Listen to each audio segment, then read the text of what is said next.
ഇന്നലെ ഇവിടെ വന്ന മൗലവി പറഞ്ഞില്ലേ, ഞാൻ നബി സല്ലല്ലാഹു അലൈഹി വസല്ലം തങ്ങളെ കുറിച്ച് എന്തോ പറ്റാത്ത കാര്യം പറഞ്ഞു പോയി എന്ന്. ഹബീബായ നബി തങ്ങളുടെ മദീനയിൽ സിയാറത്തിന് പോയ മഹാന്മാരായ ആലിമീങ്ങളുടെ അനുഭവങ്ങൾ ഞാൻ എന്റെ പ്രസംഗത്തിൽ പറഞ്ഞിട്ടുണ്ട്. റബ്ബിന്റെ തൗഫീഖ് കൊണ്ട് അല്ലാഹ് തന്ന അനുഗ്രഹം എടുത്തു പറയട്ടെ. 300 ചില്ലാനം മണിക്കൂർ നബി സല്ലല്ലാഹു അലൈഹി വസല്ലം തങ്ങളെ കുറിച്ച് മാത്രം സാധുവായ ഞാൻ സംസാരിച്ച സീഡികൾ വിപണിയിലുണ്ട്. നെറ്റിൽ നിങ്ങൾക്ക് കേൾക്കാവുന്നതാണ്. സൈറ്റിൽ അപ്ലോഡ് ചെയ്തിട്ടുണ്ട്. അതിൽ മുഴുവനും ഇമാമിയങ്ങൾ പറഞ്ഞ കിതാബിൽ നിന്നും അതിന്റെ അടിസ്ഥാനമില്ലാത്തതുമായ ഒരു കാര്യവും സാധുവായ ഞാൻ പറഞ്ഞിട്ടില്ല. അത് തെളിയിക്കാൻ ഒരു മൗലവിക്കും സാധ്യമല്ല. ഞാൻ സൗദി അറേബ്യയിലെ ദമാമിൽ ചെന്നപ്പോൾ ചില ആളുകൾ വന്നു. നിങ്ങൾ ഒരു പ്രസംഗത്തിൽ പറഞ്ഞില്ലേ, മദീനത്ത് പോയി നബിതങ്ങൾക്ക് സലാം പറഞ്ഞപ്പോ മടക്കിയില്ല, അതെവിടെ ഉള്ളത്? ഞാൻ പറഞ്ഞു, അത് ഒരാളുടെ അനുഭവമാണ്. ഒരാളുടെ അനുഭവം എന്നോട് പറഞ്ഞു, ഞാൻ അറിഞ്ഞു, അത് ഞാൻ പ്രസംഗത്തിൽ ഉദ്ധരിച്ചു. അതങ്ങനെ പറയാൻ പറ്റുമോ എന്ന് ചോദിച്ചുകൊണ്ട് കുറെ ആളുകൾ വന്നു. അയാൾക്ക് ഞാൻ അവിടെ വെച്ച മറുപടി പറഞ്ഞു. പിന്നെ ഞാൻ നാട്ടിൽ വന്നുകൊണ്ട് ആ വിഷയം മാത്രം വെച്ചുകൊണ്ട് 2 മണിക്കൂർ പ്രസംഗം നടത്തി CD പ്രസിദ്ധീകരിച്ചു. എന്നിട്ട് ഇപ്പോൾ 2-3 ആഴ്ച മുമ്പ് ഒരാള് വീണ്ടും സൗദി അറേബ്യയിൽ നിന്ന് വിളിച്ചിട്ട് ചോദിച്ചപ്പോൾ ഞാൻ അതിന്റെ ന്യായങ്ങൾ പറഞ്ഞു കൊടുക്കുകയും അതുപോലെ തന്നെ പ്രസംഗം ഇറങ്ങിയിട്ടുണ്ടെന്ന് പറയുകയും ചെയ്തു. അതിന്റെ കുറച്ചു ഭാഗം കട്ട് ചെയ്തിട്ട് ഇപ്പോൾ നെറ്റിൽ പ്രചരിപ്പിക്കുന്നുണ്ട്. എന്റെ ഫോൺ സംഭാഷണം. മൗലവിമാരെ, നിങ്ങൾക്ക് ആശയം വെച്ച് പറയാനില്ലെങ്കിൽ ഞങ്ങൾ പറയുന്ന പ്രസംഗം അതിന്റെ ആശയങ്ങൾ മാറ്റിക്കൊണ്ട് നിങ്ങൾ പ്രചരിപ്പിക്കേണ്ടതുണ്ടോ? ആ ക്ലിപ്പിനെ അടിസ്ഥാനപ്പെടുത്തി മാത്രം ഞാൻ സംസാരിച്ച സീഡിയുണ്ട്.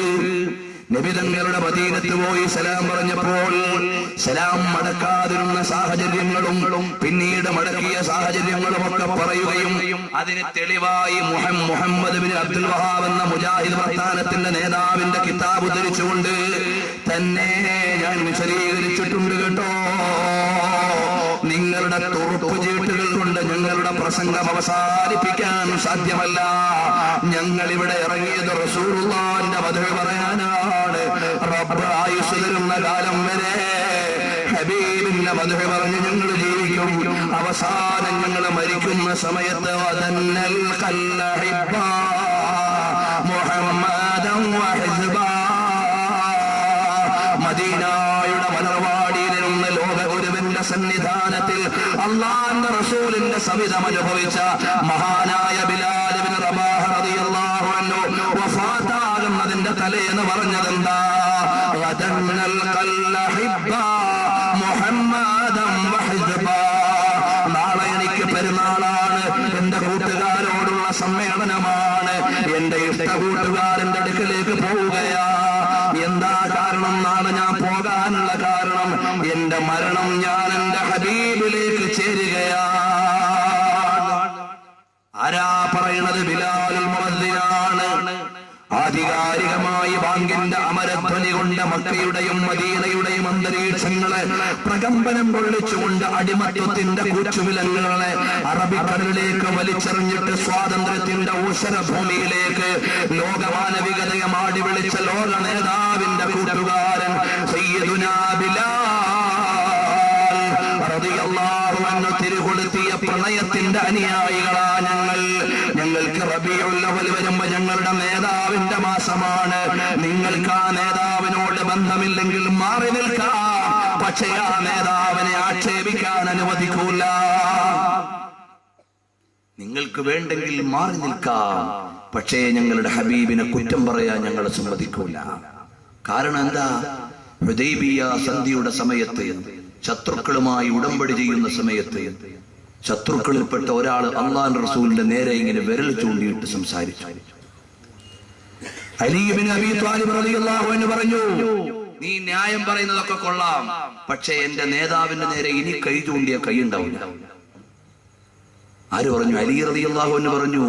ഇത് സൗദി അറേബ്യയിൽ ഔദ്യോഗികമായി അംഗീകരിക്കപ്പെട്ട അസ്സീറത്തുൻ നബവിയ്യ, സ്വീകാര്യയോഗ്യമായ പ്രമാണങ്ങളിൽ നിന്നുള്ള സീറത്തുൻ നബവിയ്യ എന്ന കിങ് ഫൈസൽ പ്രസിദ്ധീകരിച്ച കിതാബിൽ തന്നെ കാണാവുന്നതാണ്, നിങ്ങൾക്ക് പരിശോധിക്കാവുന്നതാണ്.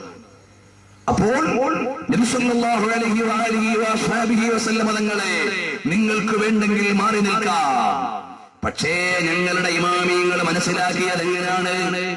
അള്ളാന്റെ റസൂൽ സല്ലല്ലാഹു അലൈഹി വസല്ലം മുടിയിട്ട വെള്ളത്തിന് പുണ്യമുണ്ടോ എന്ന് ചിലരുടെ ചോദ്യം. മോനെ, ഉണ്ടെന്ന് പറഞ്ഞത് ആരാണ്? സ്വഹാബികളാണ്. ഉമ്മു സലമ റളിയല്ലാഹു അൻഹയാണ് പറഞ്ഞത്, ഞങ്ങൾ അവിടുത്തെ തിരുകേശമിട്ട വെള്ളം ഉപയോഗിക്കാറുണ്ടെന്ന്. അതുപോലെ തന്നെ നബി സല്ലല്ലാഹു അലൈഹി വസല്ലം തങ്ങൾ ഒളു എടുത്ത വെള്ളത്തിന് വേണ്ടി സ്വഹാബികൾ തിരക്ക് കൂട്ടുമെന്ന് ഇമാം ബുഖാരി ഉദ്ധരിക്കുന്നുണ്ട്. കാദൂ യഖ്തതിലൂന ഫീ വുദൂഇഹി. നബി തങ്ങൾ ഒളു എടുക്കുമ്പോഴേക്ക് സ്വഹാബത്ത് തിക്കും തിരക്കും കൂട്ടിപ്പോയി. ഒളു എടുക്കുന്ന വെള്ളം നിലത്ത് വീഴാറില്ല. അത് സ്വഹാബത്ത് ഒപ്പിയെടുത്തു പോയി. അതാ സ്വഹാബികളുടെ ഈമാൻ. നിങ്ങൾ ആലോചിച്ച് നോക്കൂ, സ്വഹാബികൾ എങ്ങനെയാ? നബി സല്ലല്ലാഹു അവർക്ക് എന്തെങ്കിലും വേദനയോ വിഷമോ വന്നാൽ റസൂലുള്ളാഹി തങ്ങളുടെ അടുക്കൽ ചെല്ലും. ബഹുമാനപ്പെട്ട ഖതാദത്ത് ബിൻ നുഅ്മാൻ റളിയല്ലാഹു അൻഹു ആരാണ്? ഖതാദത്ത് ബിൻ നുഅ്മാൻ റളിയല്ലാഹു അൻഹു അതാ ഉഹദ് യുദ്ധത്തിന്റെ സമയത്ത് നബി സല്ലല്ലാഹു അലൈഹി വസല്ലം തങ്ങളുടെ അടുക്കൽ നിൽക്കുകയാണ്. അപ്പോഴാണ് റസൂലുള്ളാഹിന്റെ നേരെ ഒരു അമ്പ് വരുന്നു. ഖതാദ റളിയല്ലാഹു അൻഹു അത് സഹിച്ചില്ല. കൈ ഉയർത്തിയിട്ട് തടയാൻ നേരമില്ല, പരിചയെടുത്ത് തടുക്കാൻ അവസരമില്ല. നേരെ ഖതാദ റളിയല്ലാഹു അൻഹു തലയങ്ങ് ഉയർത്തിപ്പിടിച്ചപ്പോ അമ്പ് വന്ന് കണ്ണിലേക്കങ്ങ് തറച്ചു. കണ്ണ് തെറിച്ച് കയ്യിലേക്ക് വീണു. فأسرع قتادة إلى رسول الله صلى الله عليه وسلم وعينه في كفه. ആ കണ്ണും തെറിച്ചു വീണ കണ്ണ് കയ്യിൽ വെച്ചുകൊണ്ട് ഖതാദ റളിയല്ലാഹു അൻഹു ഒരൊറ്റ പോക്കാണ്. ആരുടെ അടുക്കലേക്ക്? ഐ സ്പെഷ്യലിസ്റ്റിന്റെ അടുക്കലേക്കല്ല. ഖതാദ റളിയല്ലാഹു അൻഹു പോയത് അവിടുത്തെ മറ്റേതെങ്കിലും സ്പെഷ്യലിസ്റ്റിന്റെ അടുക്കലേക്കല്ല, ഓർത്തോപീഡിക് സർജന്റെ അടുക്കലേക്കല്ല. ഖതാദ റളിയല്ലാഹു അൻഹു പോയി നബി സല്ലല്ലാഹു അലൈഹി വസല്ലം തങ്ങളുടെ അടുക്കലേക്ക്.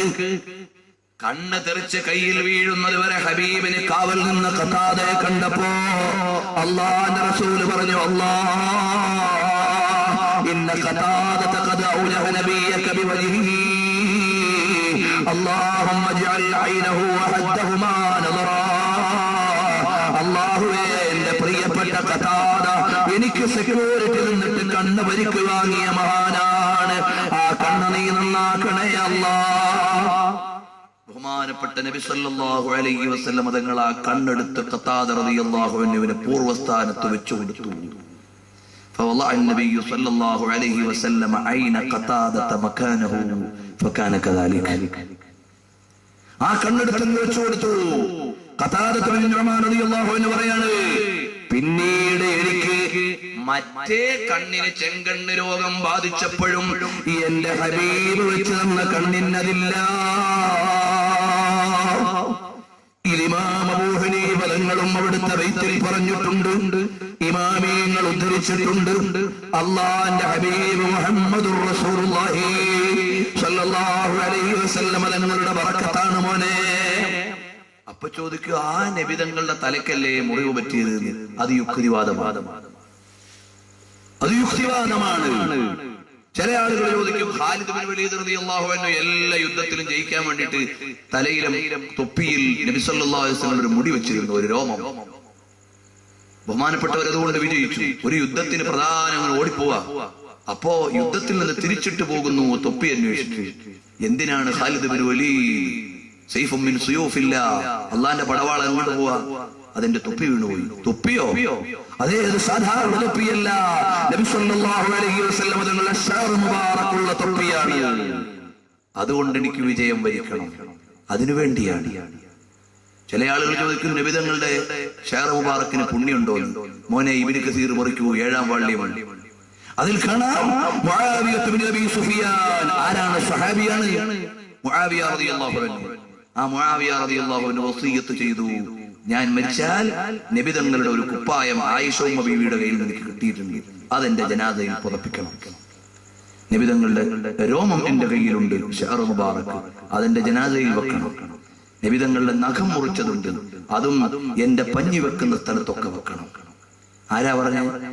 ഖുർആനും സുന്നത്തും അറിയാത്ത ആളല്ല, അല്ലാഹുവിന്റെ റസൂലിന്റെ സ്വഹാബി അലി റളിയല്ലാഹുവിന് ശേഷം വന്ന ഖലീഫ മുആവിയ ഇബ്നു അബീ സുഫിയാൻ എന്ന സ്വഹാബിയാണ്. അൽ ബിദായ വൻ നിഹായ മറിക്കൂ, കാണാം.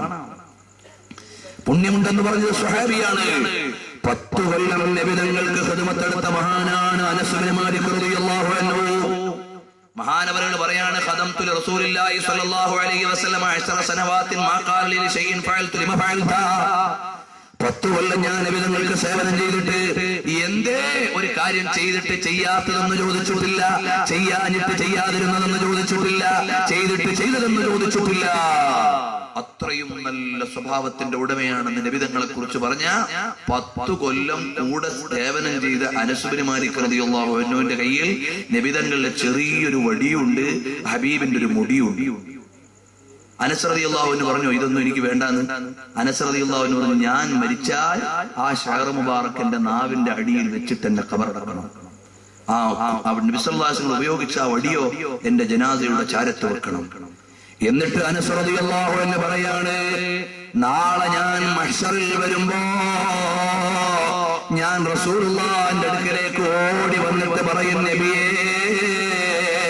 അന ഖുവൈദിമുക ഉനൈസ്, അന ഖുവൈദിമുക ഉനൈസ്, അന ഖുവൈദിമുക ഉനൈസ്.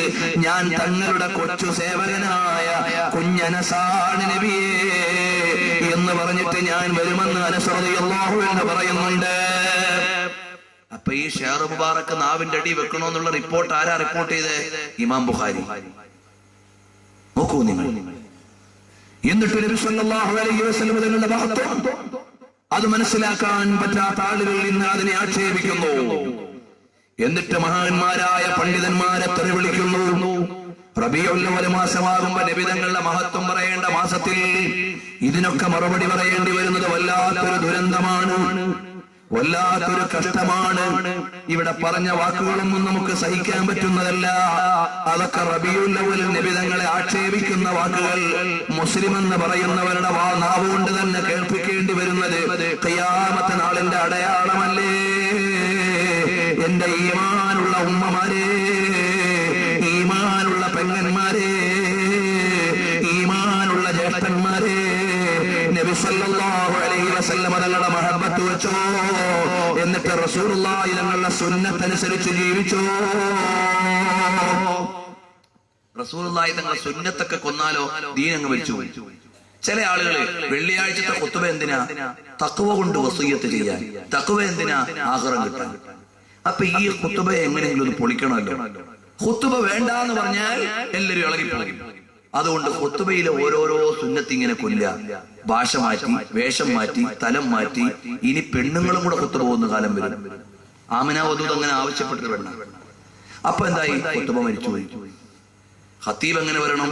നല്ല പ്രൗഢിയുള്ള ഇസ്ലാമിക വേഷത്തിൽ വന്ന് ഇത്തഖുല്ലാഹ് എന്ന് പ്രഖ്യാപിക്കണം. ഇതാണ് ഖുത്ബയുടെ പ്രൗഢിയും ബഹുമാനവും. അപ്പൊ ഇതിനെ കൊല്ലാൻ എന്ത് ചെയ്തു? അതാ അതിന്റെ ഭാഷ മാറ്റി. ഖുത്ബയല്ലേ, തിരിയേണ്ടതല്ലേ, മലയാളത്തിലാവണ്ടേ എന്നൊക്കെ പറഞ്ഞിട്ട് ചില ആളുകൾ മാറ്റി. നിങ്ങൾ ആലോചിച്ച് നോക്കൂ, ഈ ആഴ്ചയിൽ 7 ദിവസമുണ്ട്, 24 മണിക്കൂർ ഇത് എല്ലാ ദിവസവും ഉണ്ട്. എന്നിട്ട് അള്ളാഹ് നിശ്ചയിച്ച് ഈ ഖുത്ബയുടെ സമയത്ത് തന്നെ തിരിയുന്ന ഉപദേശം വേണമെന്ന് പറഞ്ഞാൽ അതെത്ര ദുശ്ശാഠ്യം.